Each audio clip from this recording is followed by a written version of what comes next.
The hardest thing for people, in my opinion, is looking into the camera lens.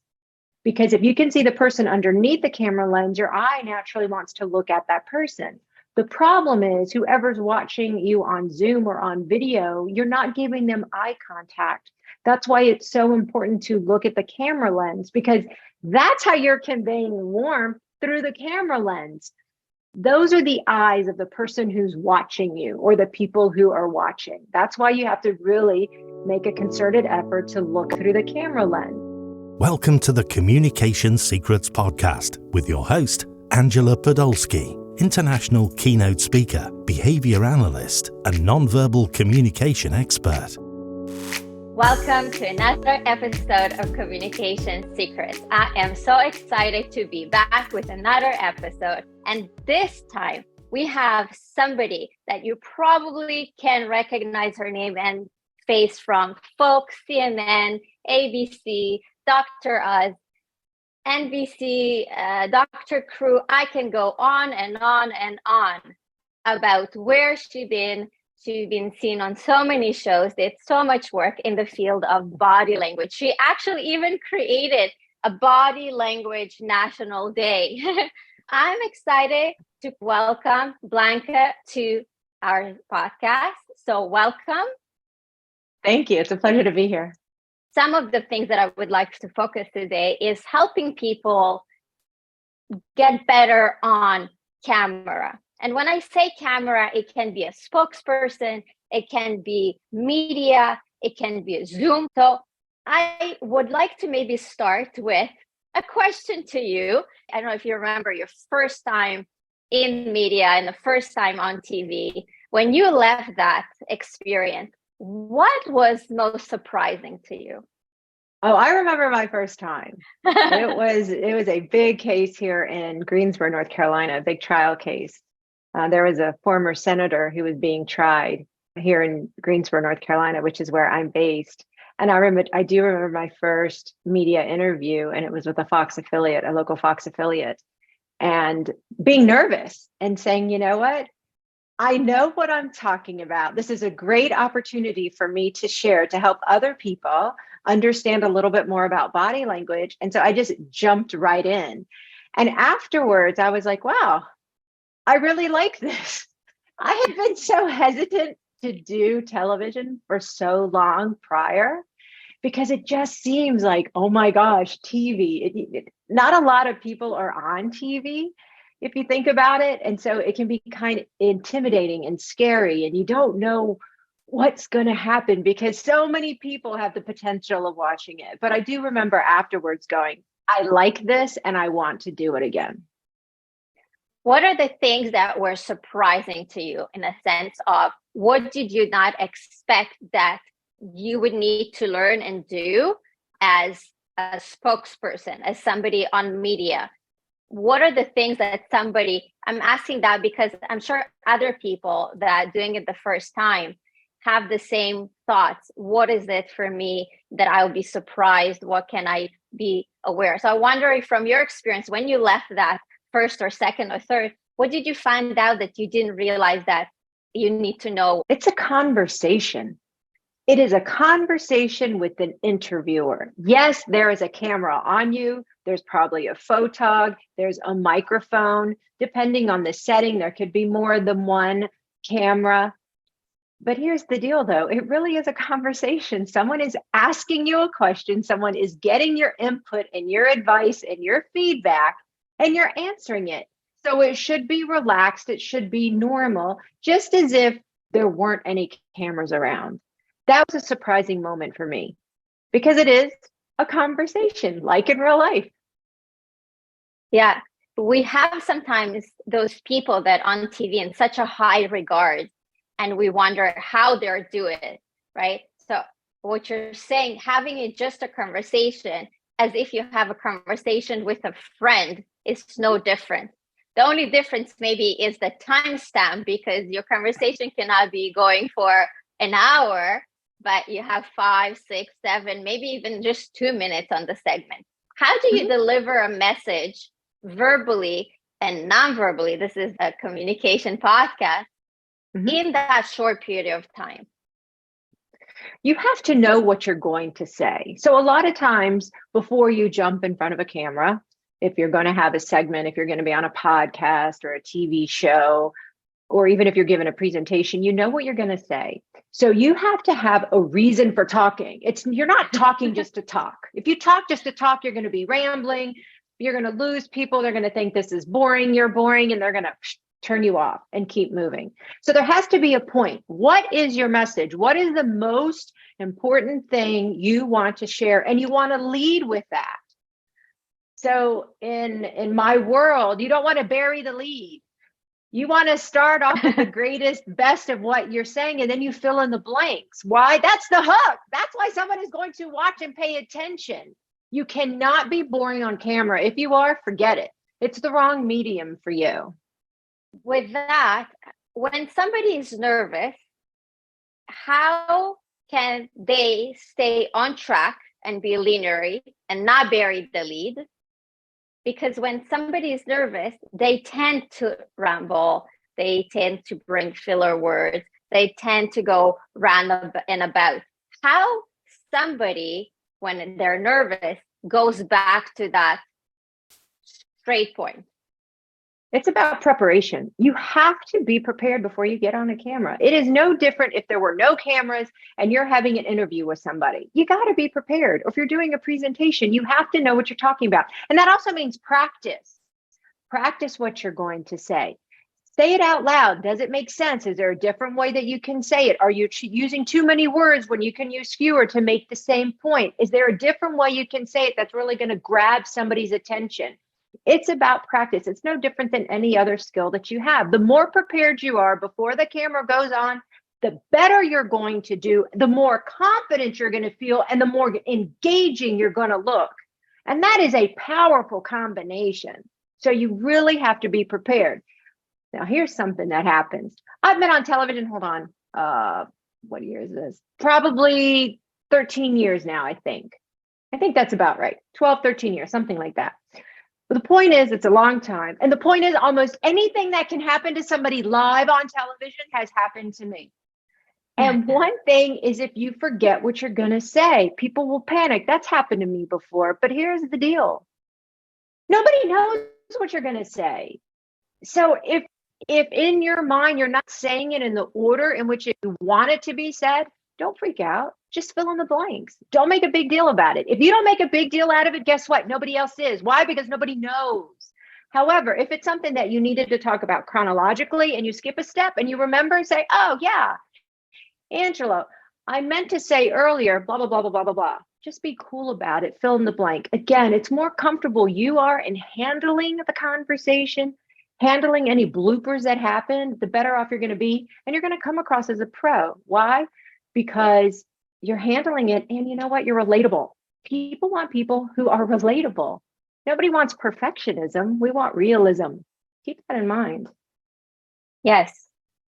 Somebody that people can relate to is see themselves in that person or in that situation. Now, I work with people that do different types of presentations. Some of them, as I said, spokespeople, some of them similar to you. They go on TV to promote their business or to promote their expertise. Sometimes it's something happen in the business and all the eyes on you, from cyber to other situations. That's a lot of stress. And then from nonverbal communication, we have the preparation, and then we have our bodies, right? And when there's a high stakes situation, let's say we have a spokesperson. Some of our listeners are in business. So we have a spokesperson. Let's take an example, high stress. They just have cyber attacks on their business. They're lost a lot of data and they have to be on media. And that balance of high stress and high leakage probably through their nonverbal communication, from hand gestures to shoulder shrugs to different types of eye contacts. How can somebody then manage not just the linguistic part of it, but also the non-verbal? How can somebody balance all of that? You have to be intentional.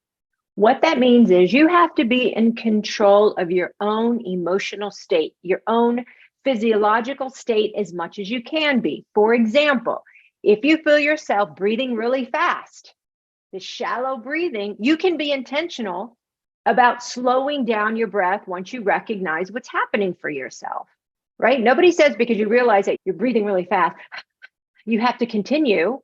You can be intentional and you can hold your breath. You can take a deep breath through your nose to the count of 4, hold it for the count of 4, exhale through your mouth to the count of 4, and hold it again. You can actually tell somebody, this is a very stressful time for all of us because of X, Y, or Z that happened in our company. Or this isn't a stressful time for me because of X, Y, or Z. It's when you tell somebody what you're feeling, that doesn't mean you're falling apart, and you are human, so it's okay. And companies do fall under enormous amount of stress that it's okay to say it. It makes you relatable, makes you human. It takes the pressure off because people are like, aha, you're trying to be something that you're not. And I know this is really stressful and it's driving you crazy, your company crazy. It's like we call the elephant in the room. What can they say? Oh yeah, it is a stressful time. Okay. Then it helps explain anything that they might see in your body language. What happens is so many people feel like they just have to be perfect and I just got to be prim and proper and nothing can ruffle me. No, we're not robots. We're humans. So act like a human. And then in the moment, if you are stressed, and what happens a lot of times is we have this pent up energy because we have this anxiety. We want to sound confident. We want to sound like we know what we're talking about. We want everyone to know that we have this under control. In the meantime, your body's like falling apart and you have this facade. So if you have this excess energy and your body's going to find a way to leak it, just like you were talking about, Angela, then you need to take control. This is a trick I tell everybody. So everybody right now who's listening, take your toes and I want you to squeeze them really, really, really tight, just like to the point where they almost hurt, and just hold it for a couple of seconds and just let go. And you notice how that your toes just feel better. They're stretching out. It's that tingling feeling is like dissipating. That helps you relax. And that's what you want. You want that relaxation. So sometimes, again, you have to be intentional in how you have that happen. It's great when you do this exercise with your feet because people aren't looking down at your feet. People are looking at you. We tend to look at somebody's face, their upper body, like their shoulders and their head. So people aren't paying attention to what's happening with your feet, but it gives you a form of relaxation. So deep breathing in the moment and squeeze your toes and release it. Those are some 2 good tips to help you relax in the moment as you're talking or as you're on camera. Those are great tips. It reminds me when a polygraph, what they call a lie detector, which is actually not a lie detector, as you and I know, just detects deviation. But in the past, when it was a little bit older, people used to trick it by contracting some of their muscles. It's kind of really funny how we contracting our muscles changes completely how our physiology operates or how things are wired. And we can use our body for that. There are 2 things that came to mind when you said that. One is, I have a sentence that I always tell my clients, and that set the truth free. You have to set the truth free, because when you set the truth free, there is congruency between what you're saying and what you're doing. And then people, as you said, Blanca, people can see when something is incongruent. So if you're just keeping it aside, there'll be so much leakage. Leakage is when things coming out of your body that's saying something. And so there will be so much leakage and it will be incongruent with what you're saying. And then you will be stressed with yourself. So will be a whole cycle of, I'm stressed with myself. Then there's a leakage. I'm trying to control myself. I'm controlling what I'm saying and what I'm not saying. And it's too much. It's too much on your brain. There will be cognitive overload and more. So setting the truth free will make you feel better and will also connect the listeners. As Blanca said, you will be more human. They will connect with you more and they will want to listen to you more. That's one. And the second thing is being aware of your body. One of the things that I noticed that people watch body language and nonverbal communication, but one of the main aspects, can you tell me what you think about this? They don't look at their body to identify emotion. because everything we're feeling shows up on your nonverbal communication. Nonverbal communication is a relationship of what you feel and what you do. It works in harmony together. So if you don't know how you feel, you can look at your nonverbals and see how you feel.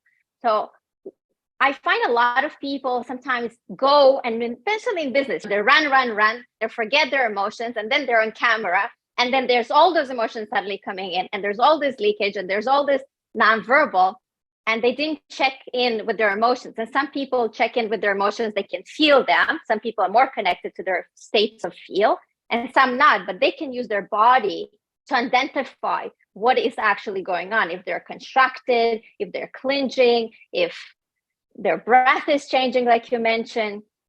So I think it's great to check in with your body before you go on camera. What are your thoughts on that? I agree. First, I want to go back, if I may, to something you said about the truth free. There's something that everyone should realize. You don't owe everyone an explanation of every single detail of your life. What that means is there's some things you may not want to talk about, and that's okay. If you are not under oath in a court of law where you have to tell every single nook and cranny of what's happening, you have to look at it this way. You can tell somebody, and it's okay, hey, I hear the question. I'm not comfortable talking about that. Or I'm only going to answer what I'm comfortable with. This is the problem, in my opinion, of what happens. People feel like if they ask a question, they deserve the whole entire answer.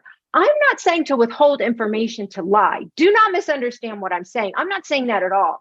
What I'm saying is there's some things that people just want to keep private. And that's okay. You don't have to share information with people that makes you uncomfortable.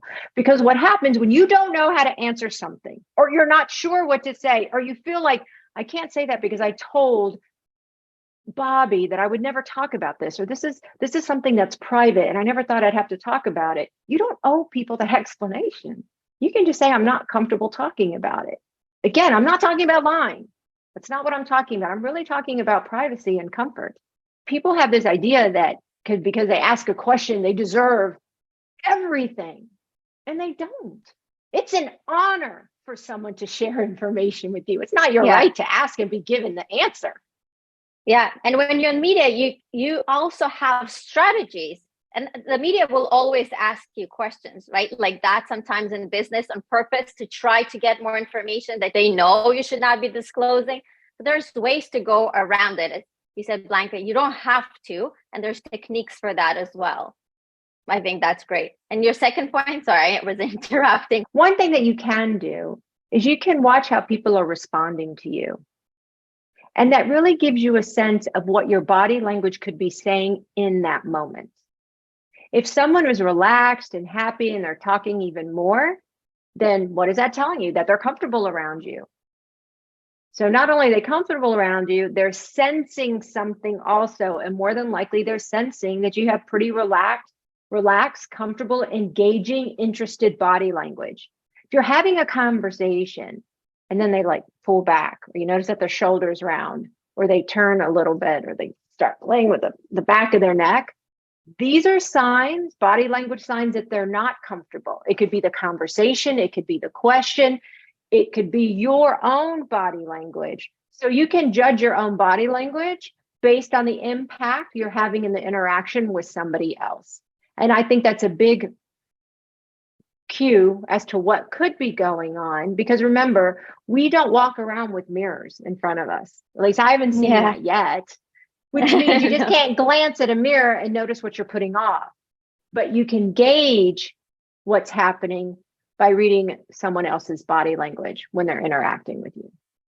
Yeah, I think some people are much better at it because they had the past of being a dancer or an actor where they had to put that mirror in front of it. They had to look at how they tell the story, like a dancers tell the story, right? Or actors tell the story. Or certain people had to have that as kids or adults. And so they are used to looking themselves in the mirror and analyze themselves, but most people don't.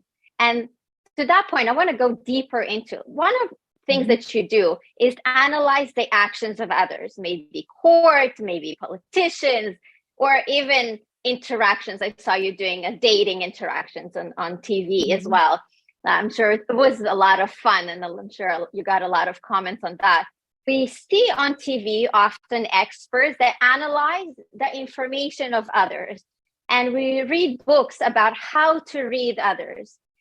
And then I see in business that people take it and they focus only about reading others. But as you mentioned before, and I agree with you, and I talk in my presentations about that, I say, if you don't understand yourself, you can take this book about reading others and throw it in the garbage, literally. Because if you don't understand yourself, you're contaminating that reading. You're not knowing what you're doing that may contaminate, but you also do not have the tools then to do something about it. If you saw something, you're like, okay, I saw that. And then what are you going to do? You have no tools. You are not a tool to use yourself to be able to do something about it. So I want to talk a little bit more about that. Tell me your thought and your experiences between the differences of observing and interpreting the actions of others. And the second part is being an interviewer and talking, made conversation, maybe an opera type of interview, or others, maybe it's in a business, in sales, interviewing a client. What's the difference? If you are part of that conversation, then you have an incomplete equation if you're not analyzing your own body language. There is a give and take when it comes to communication and interacting. It isn't only the other person, it's you also. It is an ebb and flow of messages, verbally and non-verbally, that you two are communicating with each other. When everything is in sync and you're having a good conversation, then it's almost like you have a nice choreography. But if there's mismatch and there's conflict, then that choreography is off. It's not matching for the two of you. So if you are part of that conversation, you have to take yourself into consideration. If not, like I said, it's an incomplete equation. If you are observing two people or more than two people talking or interacting, you don't play a role in that because you are an outside third-party observer at a distance. So people need to make that distinction. And so going back to, if you're part of that conversation, are you showing interest? Or if you're having a tough conversation with somebody, are you letting them know non-verbally that it's safe for them to share with you whatever's on their mind? What that looks like, are you listening and going, tell me more. I know this is hard for you. You touch them on the arm, but please tell me. Or are you snarling at them and rolling your eyes and making faces? So you play a part in that interaction. And it's crucial because you don't have a one-way interaction when you're talking to someone, when you're interacting and communicating with another person.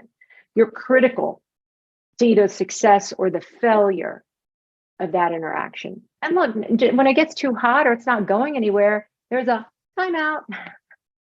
There's like, this isn't going anywhere right now. I don't feel like we're actually talking with each other. We're talking to each other. So my vote is for us to take a break. This is important to me. Let's come back to it later when we both can talk more. So you have to take control in a good way of the conversation.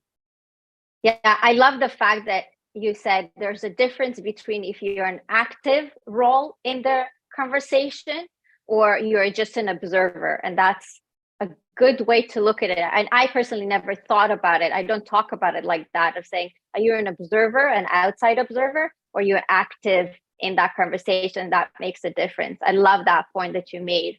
Now, from somebody that is interviewing, like you said, there are things that somebody can do to make the other person feel comfortable, and the opera effect. Everybody that sit in opera chair, they want to talk more. They want to share. They feel comfortable. They want to be vulnerable with her. What is that she does, or what are the things that one should be doing when they're interviewing to make the other person feel good, feel comfortable? from verbal and nonverbal? It starts with intention. Before you even ask the first question, what is your intention? Is your intention to really understand this person's point of view, get where they're coming from, empathize, sympathize, relate to what's happening? Or are you there that, gotcha, I'm just waiting for you to screw up because I'm going to catch you in X, Y, or Z? The reason the intention is so important is because not only are your words, but your body language is going to follow that intention. You might think it won't, but it will. 9 times out of 10, it will. People can feel it.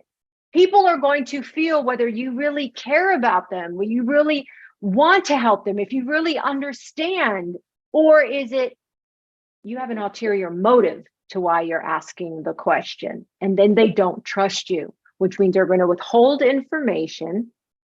They're not going to level completely. They're going to be uncomfortable. They might change the conversation, move in a different direction, or the whole thing is just going to implode. And then you have absolutely nothing. It starts with intention. And then if you have a good intention, and then your words match that good intention. I know this is hard for you, Angela, but I really appreciate you talking to me about this. Or, I hear what you're saying, and I went through something very similar to that. Or what you're telling me right now reminds me of my sister or my brother or a friend of mine. When you're sharing, then people are like, wow, they don't feel alone. A lot of times when they're tough conversations, people feel like it's only them. They need somebody to help them understand that it isn't them. And someone may not go through the exact same situation, but they can go through something that is similar. And a lot of times those feelings are the same or very similar. So it starts with intention, and then the words and the body language flows from that. Yeah, I love the intention aspect. When we talk about body language can be culture specific. I know some cultures, they like crossing their hands. It's more comfortable for them. But when we're talking about interviewing others, there's a certain body language cues, like showing your hands and showing your palms, that will help the other person feel more comfortable, maybe in interviews, sitting just the two of you, or even in a public speaking situation. What other things that specifically from nonverbal communication cues that people can do to make that person in front of them or people in front of them feel more comfortable? You started talking about hands, Angela. I'd like to just to expand that. There's a difference if I'm talking to you and I'm like, tell me more with my palms up versus tell me more with my palm down. So when people hear using hands, they have to understand, how is it that you're going to use your hands to convey sincerity, to convey interest, to let somebody know that you're coming from a good place. When you have your palms up, it's like, I've got nothing to hide. You're being open, right? Palm down is more like you're telling somebody what to do, almost like you're a little bit, what's the word? Hitler used dogmatic. to do that. Dogmatic. Yeah, right? Very dominated. Yeah, very dominated. Yeah, so that's just one example. People have to understand smiling. When are you smiling? When I hear people talk about body language and they use it so broadly, smile. Okay, when do you smile? And for some people are like, really, Blanca? You smile when you're happy. Okay, but what if you smile? Have you thought about smiling when you're nervous or you're embarrassed or someone tells you a story and you start to smile, how it might make them feel? So just saying to smile can be meaningless. It's all in context. Is your smile being used at an appropriate time? Is your smile about them or is it about you? So that's why that level of specificity on when and how and timing can really make a difference. And a lot of us, it's just natural anyway. It's when that ill intent comes in that it changes the dynamics. Because if you're really happy for someone and it's a genuine happiness, your language and your body language is going to exude that happiness for that person. But if you're trying to fake happy, That's a totally different ballgame. Yeah. The intention that you said, because as soon as you open yourself up internally, then your body will follow and open themselves up. When you get excited, even doesn't matter how introverted a person is, when they get excited, they always get more animated. Even if it's not animated as some other people, let's say Italian culture, they're very, or Latin culture, highly animated. They may not get to that extent, but they will get a little bit more animated. So what you feel, what you attend, your body follows. But yes. I also believe that sometimes we need to put our body in those positions to get ourselves also open up. So not everybody is very comfortable is opening up emotionally right away. So you can open up physically, and then your emotions will follow as well. When you're on Absolutely.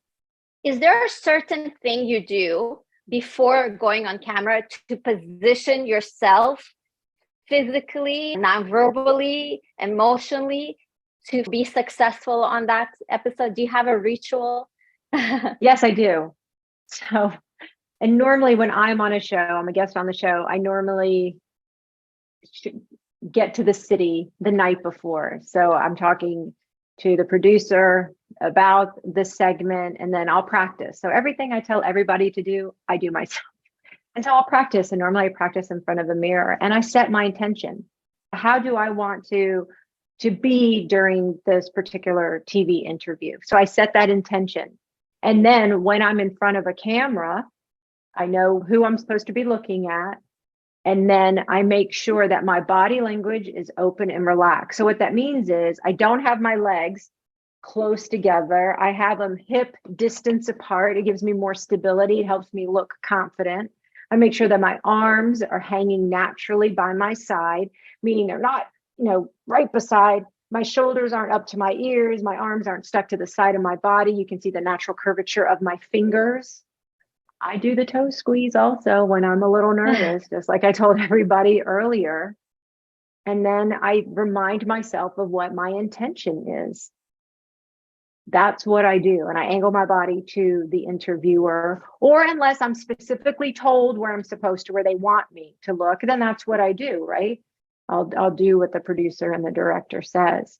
But otherwise, if I'm looking at the interviewer, I make sure that my body is angled in a position that shows that I'm interested in talking to this person. So yeah, those are the things that I do. Sometimes from my experience on TV, they say turn around more to the camera.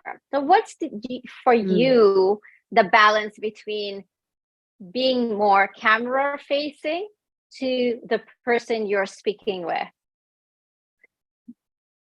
In my experience, what has happened when I'm being interviewed, when I was on Dr. Oz, or I was on the Steve Harvey show, or even with Megyn Kelly, I was looking and facing each of them.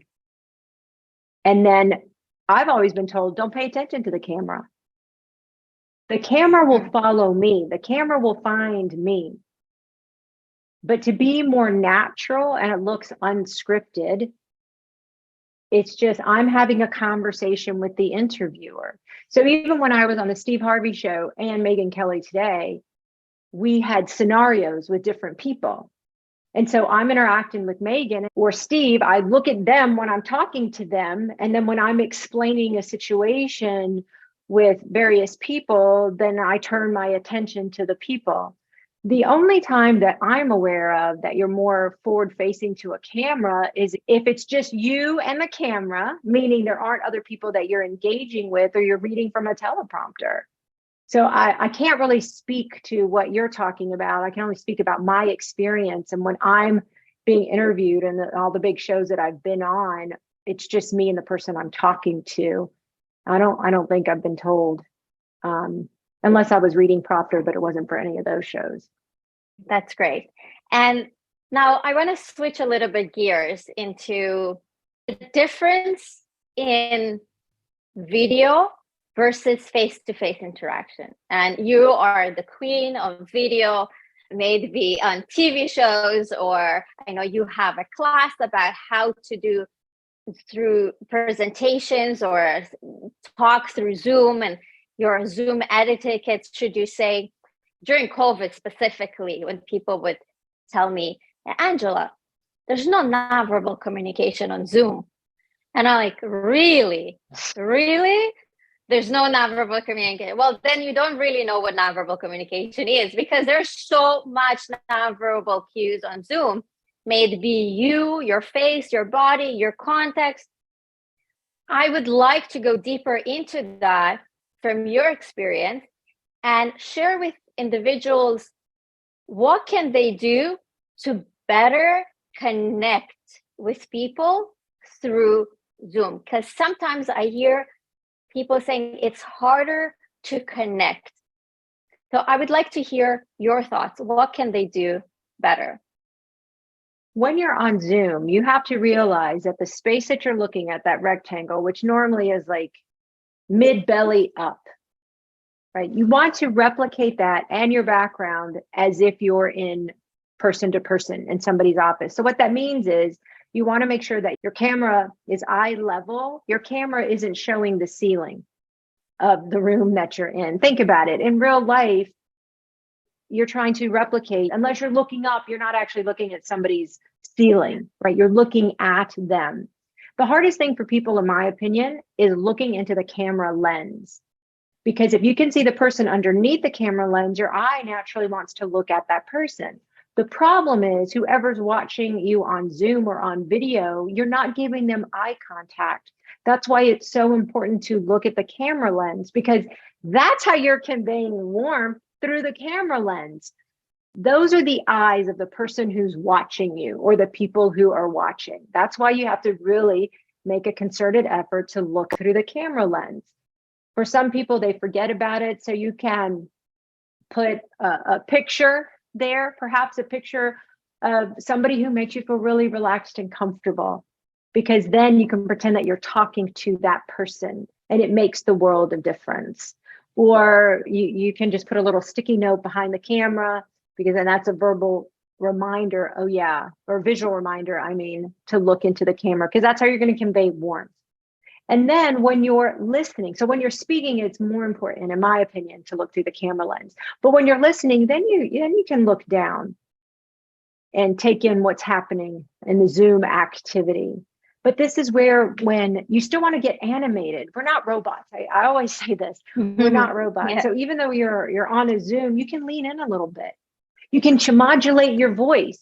Sometimes you get more excited like you do in real life. So your voice might come up, or you can be like, hey, there's something I want to tell you. And then you start whispering, and what's going to happen? That other person's going to get a little closer, and they're like, oh, this is kind of interesting. Blanca's whispering. What does she have to say? So there's a lot of different things that you can do. You just have to try as much as you can to forget that there's a camera there. And you can't touch anybody through a camera, but there are other things you can do. You can smile, you can look through the camera lens, you can get a little closer, you can modulate your voice, right? So there are different things that you can do. What do you think about the green screen, when people put green screen behind them? A lot of times they look awful. I agree. They look awful, because if you stand like this, motionless, you're good. It's when you start moving, you move your head, you move your hand, then part of your hand is seen, and then part of it disappears into this virtual background, and then you move it, and then you can see it again. The same with the head. It's crazy, and it's so distracting. So that's with the virtual background. So if it's a true green screen, I think that's a difference. But a lot of people don't have a true green screen. They just do the virtual background. And it just depends on how it's set up. If you're going to use a green screen, in my opinion, it really needs to look more on the professional side than where part of you looks hazy or part of you disappears when you move. Because then that's like, whoa, what just happened? It's very distracting, because that doesn't happen in real life. You're trying to mimic real life interaction on a screen, is what you're trying to do on a virtual screen. Yeah, I call it the Harry Potter effect. where with the cape, there's Yeah. the cape, the Harry disappeared and then appears. So it's the Harry Potter effect if you don't actually have the full green screen. And even with the green screen, it's not always perfect and it gets fuzzy and it's confusing people where to look. And I work with salespeople sometimes, and it loses the effect of authenticity and it loses the effect of connection because you have nothing personal. When you say, I think it's perfectly how you said it. You're imitating your real life. You're imitating as if you're in a person's office. When you go into a person's office as a salesperson, what do? You look for personal belongings, things that you can talk about, things you can connect, things you can relate to. And when you put that green screen or you put that fake background, you have nothing personal. And then if your whole body is only this much showing, just your face in the camera, there's nothing, there's no data that you're giving to the other individuals to connect. So Blanca, how much people should show from their body? How much movement should they do? How much information should they put behind them? What's your experience to have that great connection and great effect when you're interacting with others? When it comes to background, I think it needs to be simple, neat, and tidy, like mine. It doesn't need to be chaotic because you're the focal point. What you don't want is you don't want it messy where people are seeing dirty socks on the floor or an unkept room, because what it's doing, it's projecting an image about you, your background is. So if you have a mess behind you, then guess what? Then people are going to start wondering about you and how messy you are. Maybe you're not very organized. Maybe you don't have it all together. So it's not a very good impression to give. So background is exceedingly important. Just keep it nice, simple, and neat. When it comes to real life versus on screen, you have to 10x your energy on camera. This means, so if your normal energy level is a 5 in real life and that suits you well, when you're on camera, you need to be a 10. I'm not talking about being a clown. I'm not talking about being fake or being something that you're not. I'm talking about you have to project your voice. You have to have some animation. You have to be more engaging, but you still need to have controlled movements. You just can't go crazy because then they're like, what's happening? Like, look at my arms right now. I look like a crazy woman, right? No, there has to be some thought and just a purpose. So you have to be intentional, but you have to just amp up your energy and amp up your voice because that is engaging. It transfers better through a screen when you're more pumped up. And then in terms of distance, you want to be able to see like mid belly up, and you want to be able to see hands. So at least one complete arm length, probably 1.25 to 1.5 arm length away from the camera is pretty good. If you get too far back, then people can't see your face. So it's really, you want people to be able to see your hands when you use them, right? So mid belly up, I think is really good. Now, a lot of people don't know what to do with their hands. I hear that all the time. They say, Angela, I have no idea what to do with my hands. May it be in public speaking, may it be on Zoom, may it be on camera, TV host. How can they practice to use their hands? What can they do with their hands? You want to be intentional with your hands. So what that means is you want to use your hands as a highlighter to what you're saying, a nonverbal highlighter. So if you're talking and you're listing things, you're going to be my first point, my second point, my third point. And it helps people remember also when you're anchoring. You can use your hands to accentuate syllables in a word because it's really important. So keep that in mind. So again, hands are like a nonverbal highlighter to what you're saying. And then you can also help people anchor. Well, you can use your hands to help anchor memories. For example, if you're talking about something negative or heavy, let's say you're using your left hand. Okay, so every time you're talking about something, you're on a topic and you're talking about something that's negative or heavy, then you can just use your left hand because then people are going to make that association. But then you use your right hand when you're talking about something positive. So that anchoring helps people remember without you always having to say, and another positive thing, and another good thing, and another great thing.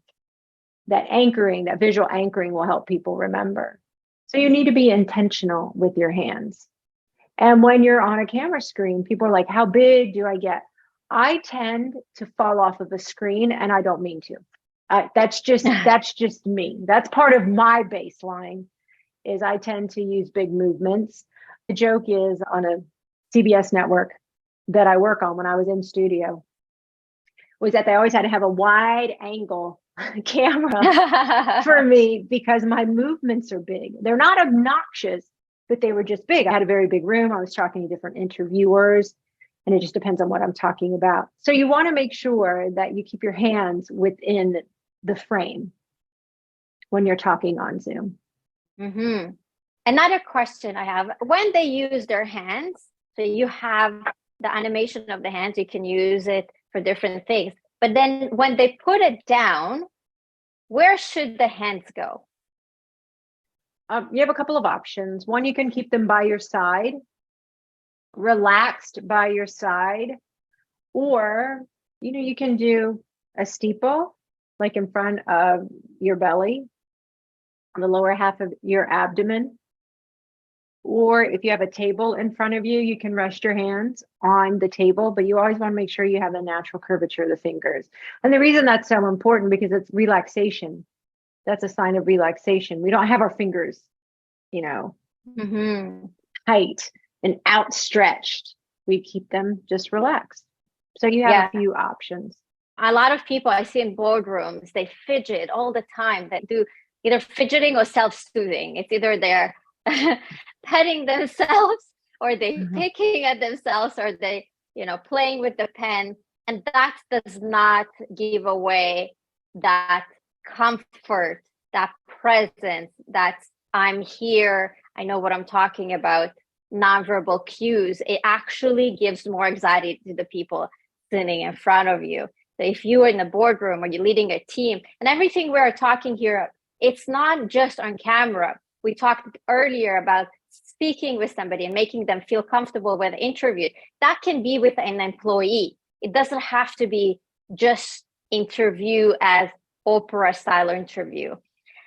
So all of that is applicable in the boardroom. Last thing that I want to ask from linguistic point of view, often people say, how can I get rid of filler words? What can I do with filler words? Some people use them more, some people use them less. What are your tips on filler words? People use filler words when they're not sure what to say. And I'm sure if we go back and listen to this interview, I'm sure I probably have a few in here. One, it is normal, but two, you want to minimize the number that you have because the more that you have, the less professional and the less thoughtful you seem to be perceived. When you're not sure what to say, pause. Don't say anything. That's my best tip, not to say anything. Because what you're doing is you're buying time. And you don't like silence. There's nothing wrong with silence. You can actually say, Angela, that's a great question. I need a second to think about it. And then pause and think. And then you give the answer. Or just pause. You don't need to go, well, you don't have to do that before you answer the question. Just pause and close your lips. It's super powerful. Yeah, that reminds me for job interviews, when people pause, do exactly what you're saying. They're pause or they say, interesting, give me a second to reflect on that. They come across a lot more human, thoughtful, better team players, more analytical. They are more sought after versus if somebody, as you said, do the they do not represent themselves well. If you do job interviews, this is great. If somebody asks you a question, pause, or even set the truth free to say, let me reflect on about, let me think about the situation. Let me remember the situation. That will serve you a lot better in that job interview. Okay, it's towards the end of the show, and we always have a question we close with. And the question is, what did you wish you have been taught in school and you knew when you came out to workforce about communication? How much of a role that you play in communication? A lot of times we always think about the other person. We put that responsibility on the other person, and you fail to realize that you're part of that equation. And I think that's critical because communication is a two-way street. I love it. Thank you so much for being on our podcast. I'm sure our listeners will get ton of great value from this episode. Please tell us, where can they find you? I am so happy you asked, because one thing that I get is people are like, I see you on video, but I really want to talk to you. I have this question. I have this burning question I want to ask you. Well, I am so happy to let everybody know that you can find me on intro.co/Blanca Cobb. And so what this is a platform where people can talk to experts in a lot of different fields, and you can set up a time to have like a 15-minute strategy session with me, and I can answer any of your burning questions, whether it has to do with interviewing, family, communication. I also have a master's degree in psychology, so I do talk a lot about life. So that is one way to reach me. And another way is people, and this is perfect for your audience, when they want to know how they're coming across, how can they be better and more effective communicators, I do a body language audit, because a lot of people don't realize how they're coming across. They think they know how they're coming across, but sometimes they're not being perceived that way. So I'll let people know how they're coming across. So it's a body language audit. And you can just email me at blanca@blancacobb.com for that. So it's intro.co/Blanca Cobb. Set up a time to chat. And then the body language audit, you can reach out to me. You can find me on Facebook and Instagram. Those are my two favorite places to be, particularly Instagram. But again, you can reach me at blanca@blancacobb.com. Okay, great. Thank you very much, Blanca. And thank you very much for listening to another episode of Communication Secrets. We are really grateful to have you listening. We hope you learned some information. We hope you got some insight. Share, comment. We always love hearing from you. Follow us for the next episode. And have a great day. Till the next time. Thank you for listening to another episode of Communication Secrets. We hope you enjoyed this episode. Subscribe, comment, and ask your questions, as we always love hearing from you. Make sure to share this podcast with others, leave a review, and click that subscribe button to get notified on the upcoming episode releases. Thanks for supporting us in our mission. See you next time.